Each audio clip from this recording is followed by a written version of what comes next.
Factory outlet మన Mukunda jewellers లో అన్ని జ్యువెలరీపై బిఏ 2 to 12% మాత్రమే. No making charges. విచ్చేయండి ముకుందా జ్యువెలర్స్. మా నూతన బ్రాంచెస్ అతి త్వరలో జూబ్లీహిల్స్ మరియు వైజాగ్ లో ప్రారంభం.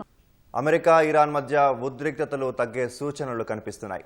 దాడుల అంశంపై అగ్రరాజ్యం అధ్యక్షుడు ట్రంప్ వెనక్కి తగ్గినట్లు అంతర్జాతీయ మీడియా కథనాలు పేర్కొన్నాయి. దీంతో ఖతార్ వైమానిక స్థావరానికి అమెరికా బలగాలు తిరిగి చేరుకోవడంతో పాటు టెహరాన్ తమ గగనతలాన్ని తెరిచినట్లు వెల్లడించాయి. అమెరికా ఇరాన్ మధ్య ఉద్రిక్తతలు తగ్గే సూచనలు కనిపిస్తున్నాయి. టెహరాన్పై సైనిక చర్య చేపట్టే విషయమై అగ్రరాజ్యం వెనక్కి తగ్గినట్లు వార్తలు వెలువడుతున్నాయి. ఖతార్లోని సైనిక స్థావరం అల్ ఉదీద్ నుంచి తరలించిన అమెరికా యుద్ధ విమానాలు తిరిగి చేరుకుంటున్నట్లు రాయిటర్స్ నివేదించింది. అల్ ఉదీద్ వైమానిక స్థావరంలో భద్రతా హెచ్చరికల స్థాయిని కూడా తగ్గించినట్లు పేర్కొంది. సైనిక స్థావరం ఖాళీ చేయాలని 2 రోజుల క్రితం సిబ్బందికి సూచించిన అమెరికా వారు తిరిగి వెళ్లేందుకు ఇప్పుడు అనుమతిచ్చినట్లు వివరించింది. అంతేకాకుండా ఇరాన్పై దాడి చేయబోమని అమెరికా అధ్యక్షుడు ట్రంప్ హామీ ఇచ్చారని, అయితే ఆందోళనల విషయంలో టెహరాన్ సంయమనం పాటించాలని ఆయన కోరినట్లు పాకిస్తాన్లోని ఇరాన్ రాయబారి చెప్పినట్లు డాన్ న్యూస్ పేర్కొంది. ట్రంప్ యుద్ధాన్ని కోరుకోవడం లేదని, తమ స్థావరాలపై దాడి చెయ్యొద్దని ఆయన సూచించినట్లు తెలిపింది.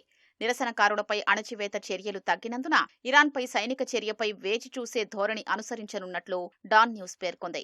ఈ క్రమంలో ఇరాన్ తమ గగనతలాన్ని తిరిగి తెరవడంతో యుద్ధ మేఘాలు క్రమంగా తేలిపోతున్నాయనే విషయాన్ని ఈ పరిణామాలు చాటుతున్నాయి. మరోవైపు ఇరాన్పై అమెరికా దాడి చేయాలని అనుకోవడం లేదన్న వార్తల్ని ట్రంప్నకు అత్యంత సన్నిహితుడు సెనేటర్ లిండ్స్ గ్రహం తోసిపుచ్చారు. టెహరాన్లో పరిస్థితులు దారుణంగా ఉన్నాయని, వాటిని ఆపాల్సిన అవసరం ఉందని భావిస్తున్నట్లు ఎక్స్లో ఆయన పేర్కొన్నారు. ఇరాన్పై దాడుల నిర్ణయాన్ని ట్రంప్ మార్చుకోవడానికి గల్ఫ్ దేశాల దౌత్యమే కారణమన్న అభిప్రాయం వినిపిస్తోంది. ఇరాన్కు ఒక్క అవకాశం ఇవ్వాలని గల్ఫ్ దేశాలు అమెరికాకు విజ్ఞప్తి చేసినట్లు సమాచారం.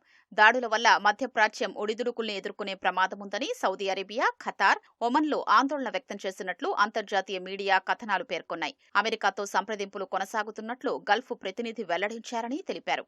మరోవైపు ఇరాన్లో ప్రభుత్వ వ్యతిరేక ఆందోళనల్ని అణచివేస్తున్నారన్న ఆరోపణలపై టెహరాన్కు చెందిన కొందరు అధికారులపై అమెరికా చర్యలకు దిగింది. ఇరాన్ జాతీయ భద్రతా కౌన్సిల్ సెక్రటరీ అలీ లారిజానీతో పాటు లా ఎన్ఫోర్స్మెంట్, రెవల్యూషనరీ గార్డుకు చెందిన 4 రీజనల్ కమాండర్లపై ఆంక్షలు విధించింది. ఇరాన్ ఆర్థిక సంస్థలకు చెందిన 18 మందితో పాటు కంపెనీలపై కొరడా ఝుళిపించింది. స్వేచ్ఛ, న్యాయం కోసం పోరాడుతున్న ఇరానియన్లకు అమెరికా అండగా ఉంటుందని America treasury secretary Scott Bessent తెలిపారు.